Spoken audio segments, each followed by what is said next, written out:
Next podcast with Chris and Todd. Hey, I'm excited. We are in part 3. Here we go. I didn't even know Heidi would want to hang out with us for one, let alone two, but now... In the last episode, we went really long with Heidi, and so I thought she'd just quit on it. I didn't know it was a choice. Listen, in honor of her hat, let's saddle up our horses. And we got a trail to blaze here. Yeah, let's go. I love it. No, we are diving into parenthood, and I'm not sure we answered every question you could possibly have for kids, because I hear them every week. I don't even know if we could. That's true. I mean, I think between the three of us, we could probably tackle some serious things. Yeah. Junior high comes, and somebody called me old for saying it was junior high the other day. And I was like, it's middle school now. Suck it up. Yeah. It's still junior high. It's semantics at this point. I think it was switching when it was like when I was in middle school, because there was like, is it junior high or is it middle school? What are we calling it? Yeah. Speaking of that, do you ever look back at your middle school pictures or junior high pictures and go, no, I try to avoid sweet those. Jesus, why did I ever wear that? Well, that was one, but also the haircuts back then. The haircuts, bowl cut was in. Okay. That's not what you want. Yeah. The bowl cut. Did you, Trip and Tyler have a bowl cut video? Yeah, I know it's that, yes. entertaining to say the least. So shout out to Trip and Tyler. So anyway, I remember. So speaking of, they're fun. Who?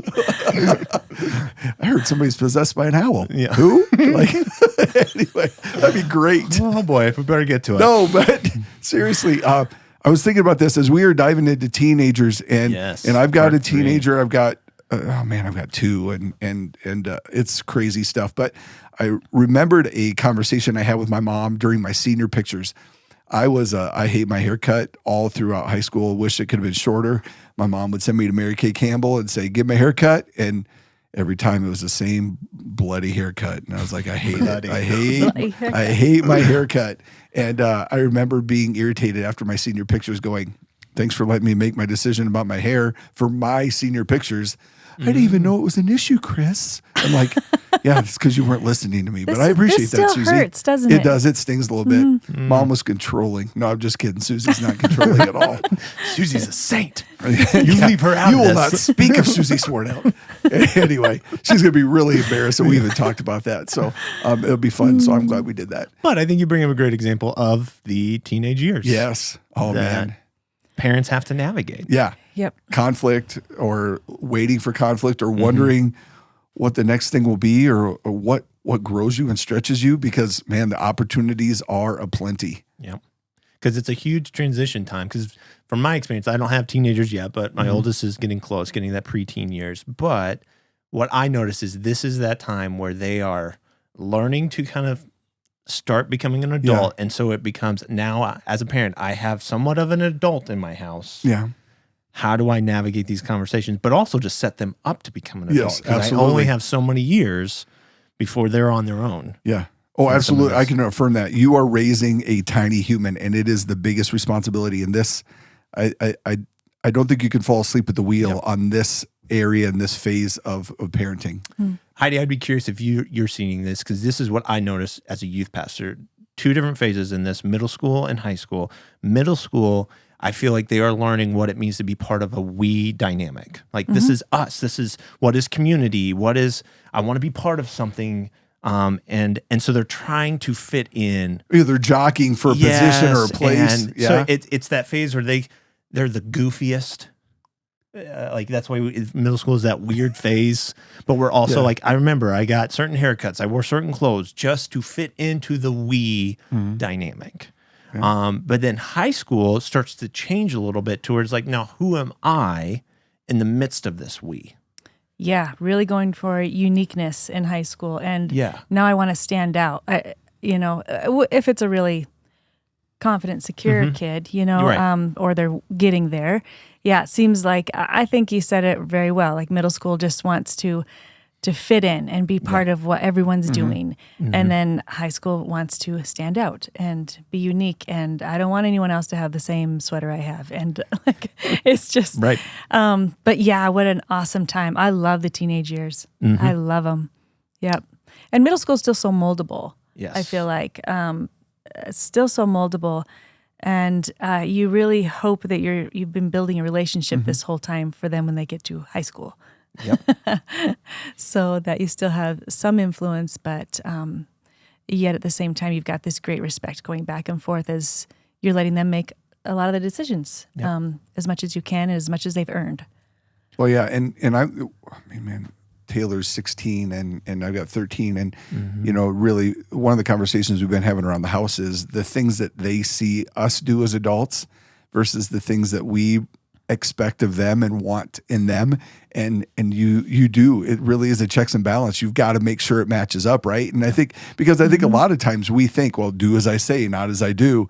I'm the mom and dad. You need to do this, and we're trying to build something in you, and you do. You have to be careful that you're walking out what you say you want done and why you want it done. Because if they sense that hypocrisy or they sense that laziness in you, they'll be like, well, and the hard part is, like, it's one thing to try to dismiss that, but eventually you're going to have a conversation about that too. Like, well, how come you're not doing it? Like, I don't see you doing that and picking up after yourself. I think the last episode we talked about in the elementary phase, it's kind of where you're establishing some of those rules and really kind of going, here's why. And I think your kids are going, okay, they might push, but teenage years is where those rules are really going to get tested. Because if they see any inconsistency, they will go, why do we have this rule? Yeah. Yeah, and it's not a bad thing. No. I actually think parents, you got to learn to see, like, this is a good thing. It's, you want them to see. If they had an inconsistency at work, if they saw an inconsistency at school, their brains are developing to go, wait, hold on, that's not right. Yeah. You said this, but you did that. And so that's a good thing. But it's going, you as a parent, first, I think one of the valuable lessons to learn is, like you said, am I being consistent as a parent? When I say this, do I back it up with my actions? And so a teenager would be nailed. But if you're not, be the first to ask for forgiveness in that and say, hey, I'm sorry. I think this is a huge learning curve to help teenagers see, how do I navigate authority in my life, even when I don't see it's perfect or healthy. No, I think it's been really crazy. Like, we learned a while back, just kind of in those conversations that we have with our girls, it's one thing to say all the good things that happen, because we can talk about, like, social media, we put the good things on there, but I think even in our own conversations in family, we try to say, man, today was a great day, and today really went out good, and this happened, and you got to be able to have the conversation, say, hey, dad blew it today. He maybe should have helped that person, specifically if they saw it, or, hey, I probably should have done this differently. And those are tough conversations as adults, because we don't always like to appear like we blew it or we failed in front of our kids, right? Like, hey, mom and dad really, really didn't hit the mark on that one. But I think those are essential conversations if you're willing to have them. And I think let me just be honest. I think you have to be willing to have them if you're going to have a healthy relationship with your kid, and you're going to set them on a course where you really want to kind of direct them towards. And being honest in that vein. So yeah. And I think there's so much more respect for an adult that is being honest with a child or student. There's just so much more respect that's gained. Yeah. But I think also backing up to, if our children see us making mistakes or hypocrisies in us, I think they're not right away saying, like, oh, this was merely a suggestion. It's not a rule in our household. Yeah. I think before that, though, there's such a disappointment that sets in. Yep. I know I say this a lot, but it's hard to find heroes. Yeah. So be one for your kid. Yeah. And it doesn't mean we're going to be perfect, but it is really hard for them to find someone to look up to. So I think when we're always living in this gray area, but we're telling them there's this black and whites in all these certain situations, but we're living in the gray. I think it's such a disappointment to them, because they want to believe that a righteous life is really attainable. Yeah. And when we're not showing that, it's a disappointment in who they thought they had for a role model, and what they thought maybe they could attain themselves. Yeah, so, absolutely. Yeah. I think sometimes I feel like it's Monsters Inc. all over again, right? Like Roz, watching, always watching. But it's true. Like, and you have to be intentional with the things that you want them to see you do, not for sight's sake, right? Like, don't play that card. Don't, like, hey, look at me being this person. No, I'm talking about, but honestly, I want my girls to see me doing devotions. I want them to see me reading God's word. That's important to me. Yeah. Because if I talk about it and I don't model it and they don't see it, that to me, that's a big issue. Me dating their mom, me spending time and making it important for them. Like Taylor and I went out for pizza the other night, and we had daddy-daughter dates, and we've been doing that for a long time. But it's great as kids, but it's even better as adults and in those teenage years, because you're given one-on-one time and you're listening, and it's great. And because, man, I want them. Okay, so sidebar.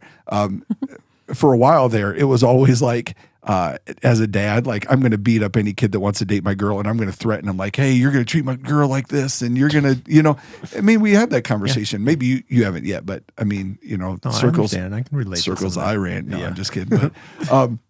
But ultimately, switching to that reality, I want my girls to be able to weed out those guys that aren't treating them like I treated them. And great, I'm not perfect.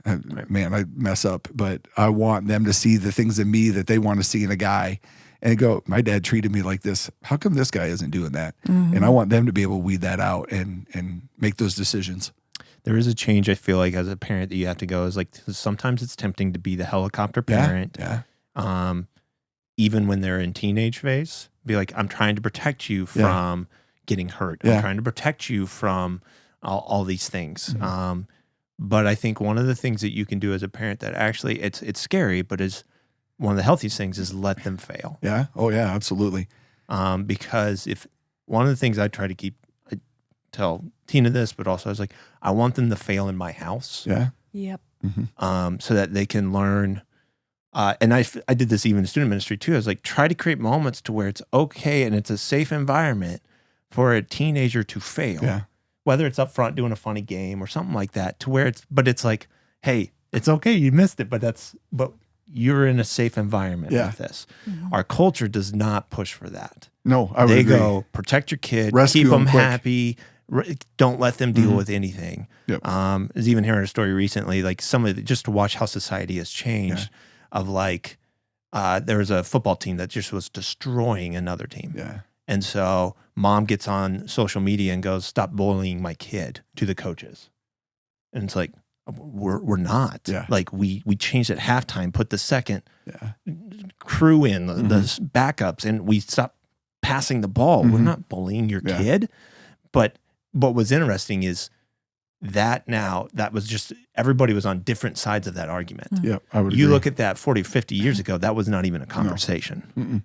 They'd go, that's not the team's fault. They're not bullying your kid. We got to get better. And so the conversation became about, how do we get better? So the dangerous part is recognizing as parents, and I'm guilty of this too, we prevent our kids from failing. Yeah. And some of that you got to look internally. Why? Yeah. Like, is it a reflection of me, or is it more of, I may actually be holding my kid back from learning something they need to know before they're 21 or 22, and they get into a job and they fail and they don't know what to do. Well, I think the instant access we have to make a comment or a statement like you're talking about, like, rather than coming home and processing it, like that was always the biggest conversation I had with teens. Like, listen, I mean, I had to go home and think about it. I couldn't get on social media and say, hey, Derek's an idiot and he's a jerk for being mean to me today. I had to think about it and realize, oh yeah, he wasn't, okay, maybe I did something stupid. Now you can just perpetuate that statement and continue that conversation without having to process anything, which is crazy dangerous and crazy, crazy worrisome that we don't take time to process things, because you're right. You want your kid to be able to process those things. What part did I play? What did I do, or what should I have done differently that would have given me a different outcome, whether in sports or just in social settings alone? And then we delay things. So they don't know how to have resistance. They don't know how to deal with failure. And so they stay stuck in this teenage phase of going, I don't know what to do with this. Yeah. And so for me, I'm trying to think through, it's like, okay, what do I want my kid to learn? What are the important things?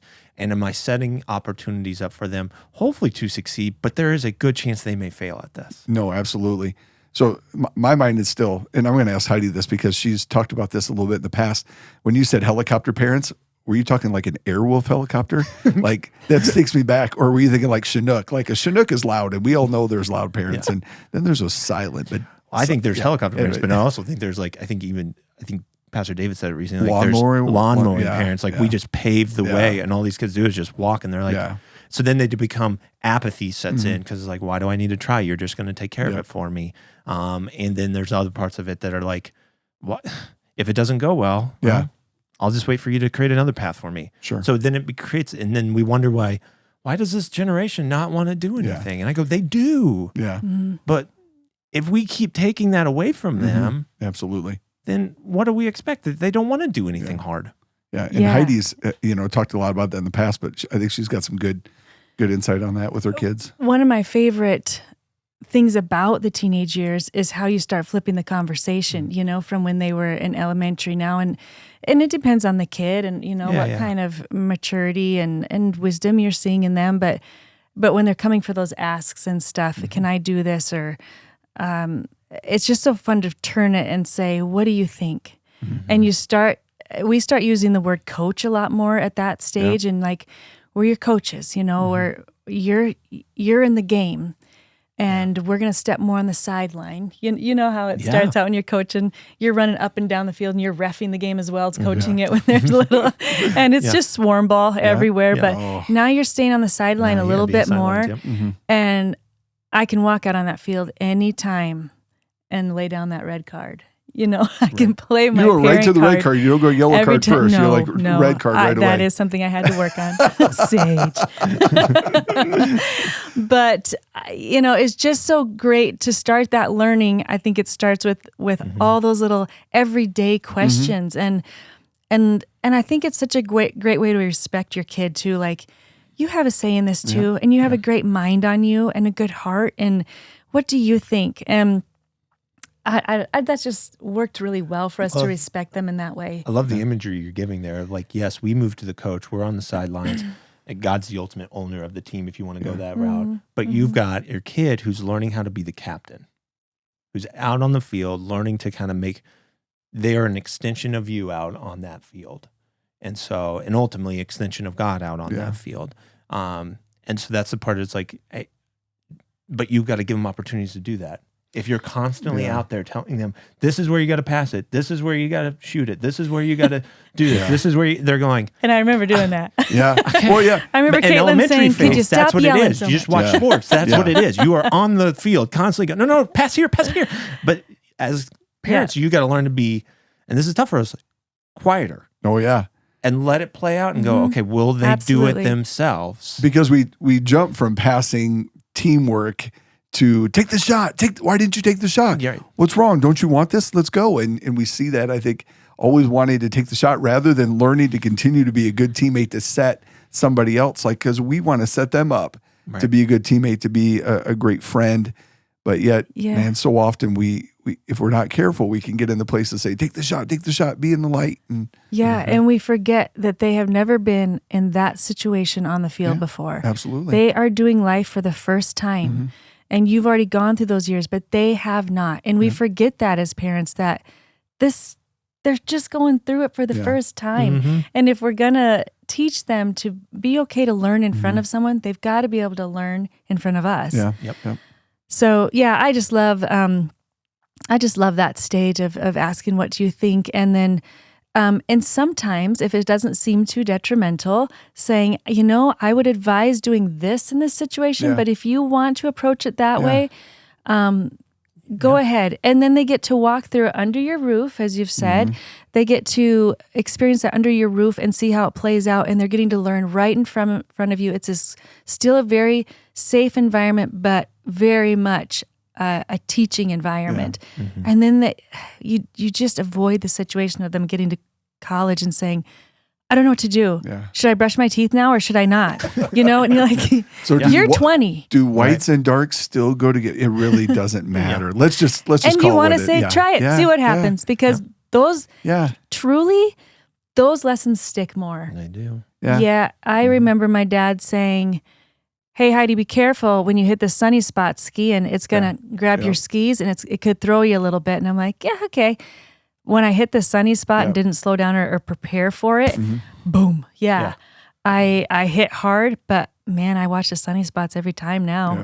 Sometimes those lessons stick more, so that's okay. But learning with those smaller circumstances before it's the really big ones that are very detrimental is good.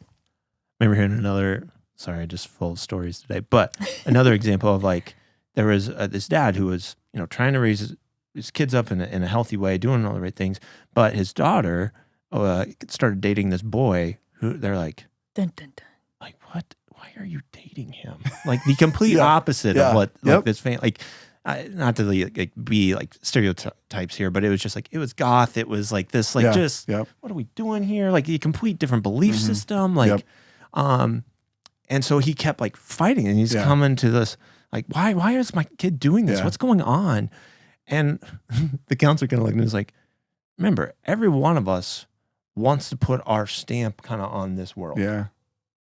And so for them, they're going, that's yours. I want mine. Yeah. And so it will be, they're going differently. They're going to be off this. Good. And so, and I go, that's where some of the rebellion comes from. Yeah. Like, I remember that as, I was like, I don't want to be like my parents, so I'm going to go do this and do that. But what's interesting is he took that and was like, okay, I'm so focused on what I don't want them to do. Am I creating something that they could be part of something bigger? Yeah. So he was like, you know what? I'm going to start planning some mission trips. I'm going to start planning some of this. And so he took his kids on a mission trip, and you just see his daughter going, why was I dating that guy? I want this. And so creating moments that is giving your kids the ability to see, like, you can put your stamp on this world, but more importantly, like letting God lead you in that, not let me dictate that for you. Well, I think I know a story. It's that Donald Miller story where he talks about writing a better story for your kid, right? And that may have been exactly. And what that means is, because we all are writing a story, right?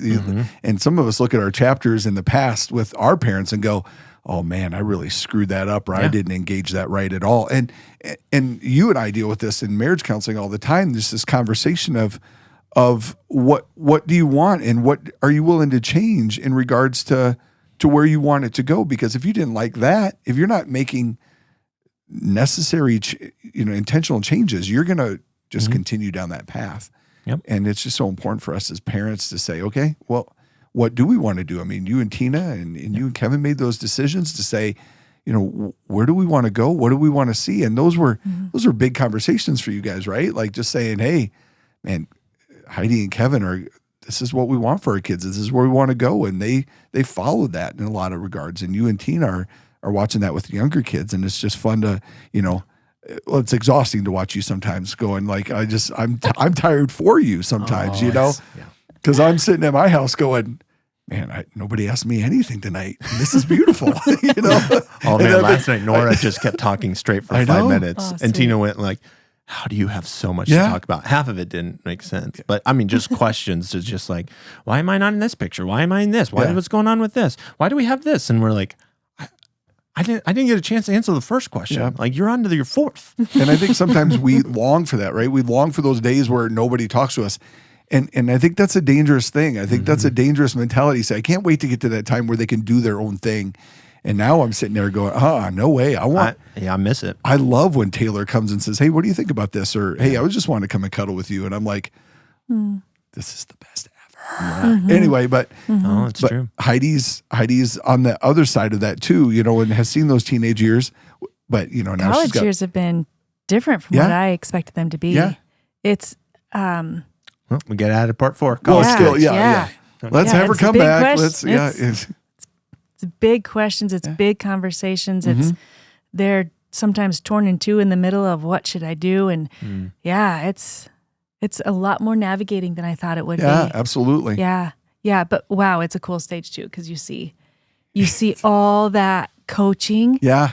Really coming in handy for them, and a lot of times they know the answer. Sure. They just want to soundboard it to you. No, I would agree. Yeah, but yes, another time, huh? Yeah. But I would say but that's good wisdom. Like, this stage is learning to be an active listener to your kid.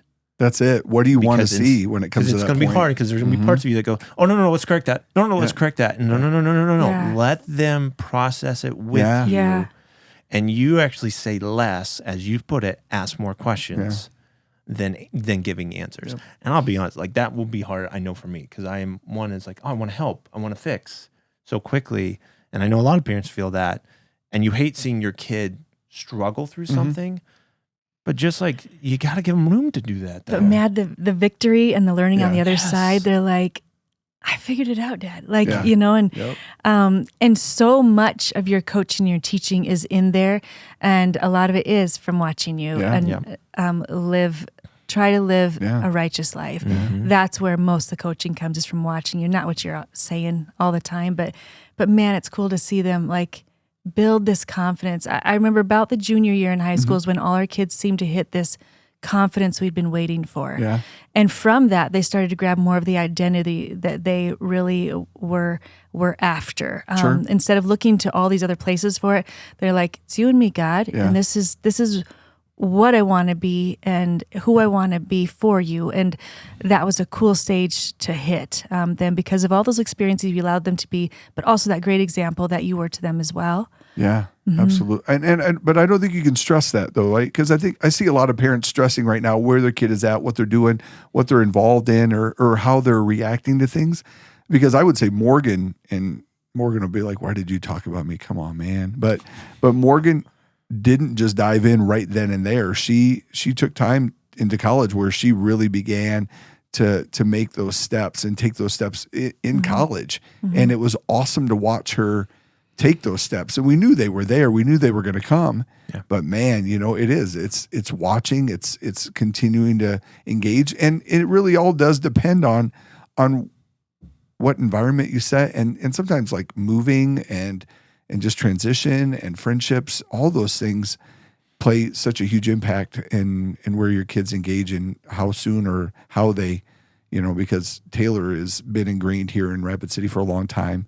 And came up earlier with those friends. And so, yeah, I think there's stresses everywhere and you can play into those, but ultimately you are the biggest influence in your kid's life at every stage.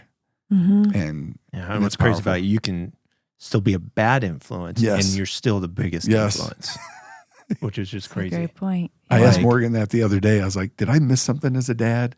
Like, those are tough questions to ask. Yeah. Like, did I miss something? And she's like, I don't think so, but I'll think about it. I'm like, thanks. Thanks. Yeah, bring it back. Yeah, don't think too long. I saw one person do this and I thought it was fascinating, and Teen and I may go after. It's like these parents put together a list of like all the things that they wanted their kids to accomplish before they left the house. And then they sat down with the kid like, okay, how did we do? Yeah. Mark the ones that you feel like And I was like, oh, that would be an interesting evaluation. Yeah, that's awesome. Yeah. Like, here's 50 things we wanted you to be aware of before you left the house, or to know how to do. And some of it was like how to use a tool, that kind of stuff. But also like, hey, like these things. And one of those, parts of it, you have to be like, kids like, hey, Mom, Dad, can you do this for me?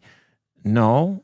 I'm going to need you to do it. Yeah. You're going to need to call the doctor's office and say you're canceling the appointment. Yeah. Yeah. And like, I'll be right with you when you put air in the tire, but I'll be with you a couple times. It's those kind of things of like, what do I want? And some of it's simple stuff that you go, and I know your list could be longer than 50, but some of it's just like these big concepts that you would want them to know. And here's the examples underneath it.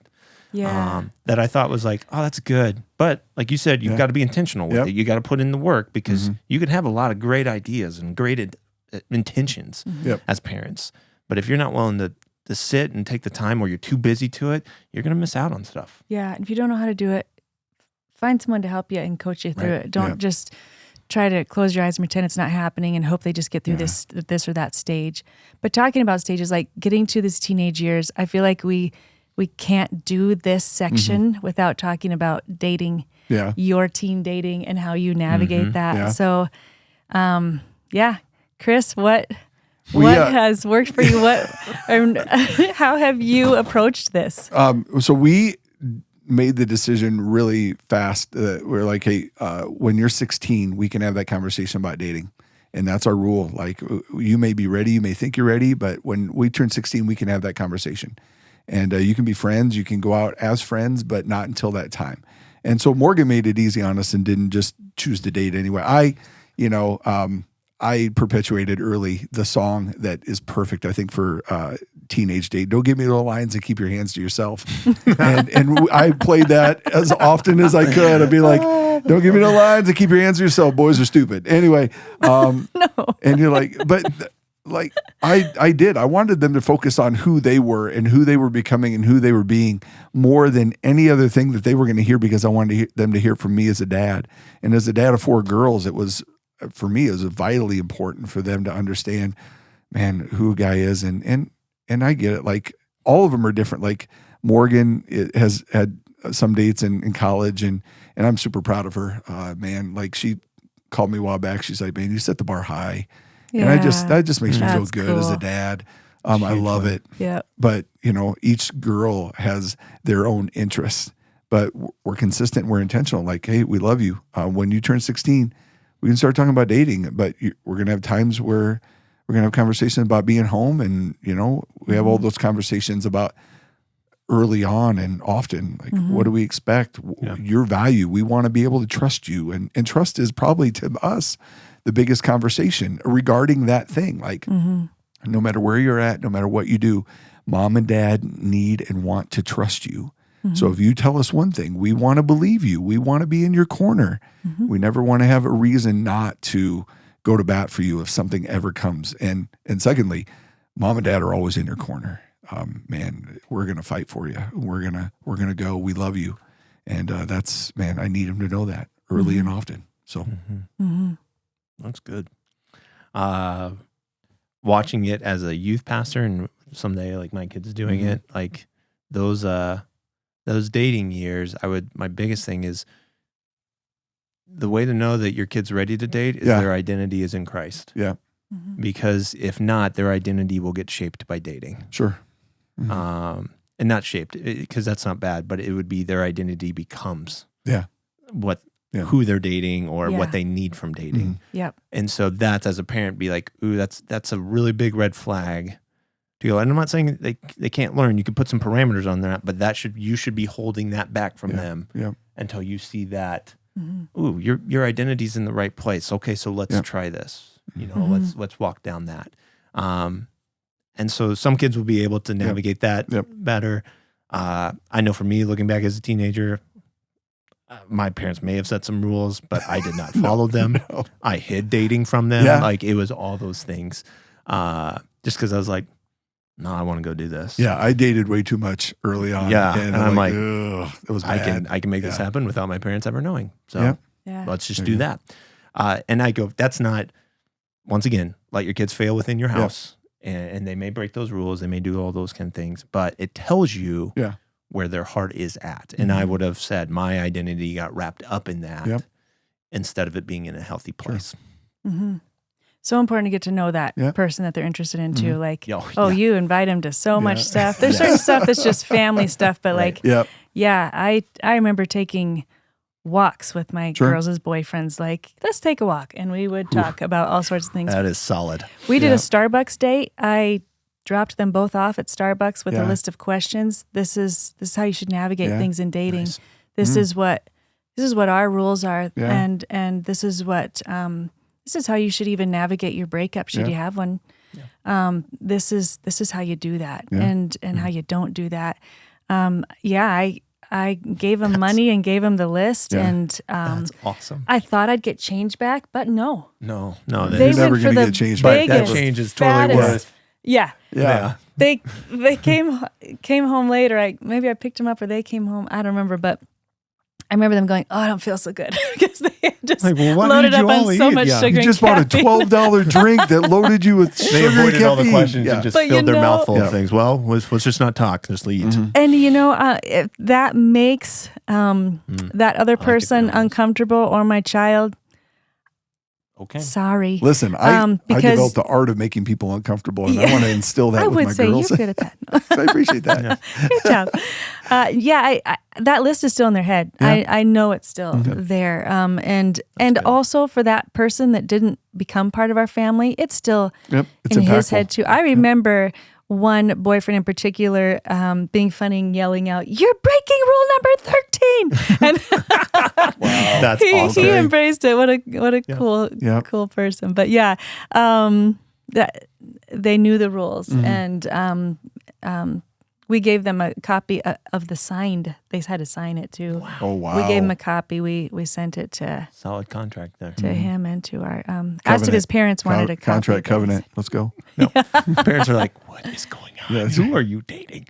Sometimes when your kid's that young though, and they may. I'm not sure that they're having that conversation with the other person of what the expectations are with our family, and what we'd hope they are for that other person. So I'd make it easier the first few times saying, here's your conversation to have. And then hopefully I know they're having it now. Both girls were on dates last night, and I was just waiting for the phone calls, how to go. What do you think? Yeah. There you go. So I know it's going to eventually go to Rachel, and then maybe it'll get to me, you know, but we'll see what happens. But I also think you talk about it, and you give a great example, like before your kids can ever get to that, going on dates with somebody, teach them what a date should look like. Yep. Yeah. And so go on a date with your, as dads, go on dates with your daughters, and moms, go on dates with your sons, and vice versa. Dads, go sit down with your sons and go, this is how you should treat ladies in your life. And moms, hey, this is how it should go, with like doing all of that. And even as a single parent, do it. Like make it happen. Yeah. And you've got to make time for that, because there's just so much value in kids knowing what they should expect in this area. Yeah, absolutely. Yeah. And when they hear themselves in their heads making these allowances, like, well, she's really, nice and all those things. She does have a problem with this, but I mean, everything else is so great. When you start making those allowances, no. Let's back up and look at that. That could be a real issue. Yeah. Well, I think that comes back to just, as we kind of close our time, just this idea of like, what things do you want them to see? What are those priorities? And first and foremost, I want my girls to know Jesus, as you guys want your kids to know Jesus, and develop that relationship, not just our relationship transplanted onto them, but for them to grapple with it and understand why they believe what they believe and why they want it. And just for us to have those conversations of instilling in them, because that's, for us, that's number one. Like, we want to live it out, and we want our girls to know what it looks like. And if we're not doing it, if we're not living that out, they're not going to pick that up. And man, I can be funny. I can love sports. I can have hobbies, but if they don't know how I love Jesus and by treating their mom, then they're going to miss a big chunk of that. So yeah. Good. I think just big things would be the work you got to put in is work to be consistent. Yep. Seek forgiveness when you make those mistakes. And then, like what we've talked about here, is set those ground rules. Yep. Give them examples to follow. Like, give them the target to go after. Set the target for them, so that way, and then let them do it and fail at getting there. Yep, absolutely. Yeah. Yep. Well, yeah, and there's plenty of good resources, and you and I have talked about something like Tim Elmore, Jim Burns. You know, there's good so many other things. Find information, find wisdom, and sit down with people. Yep, it's good stuff. Well, hey, thanks for you guys' time. Your wisdom, man. There's a lot of wisdom on that couch.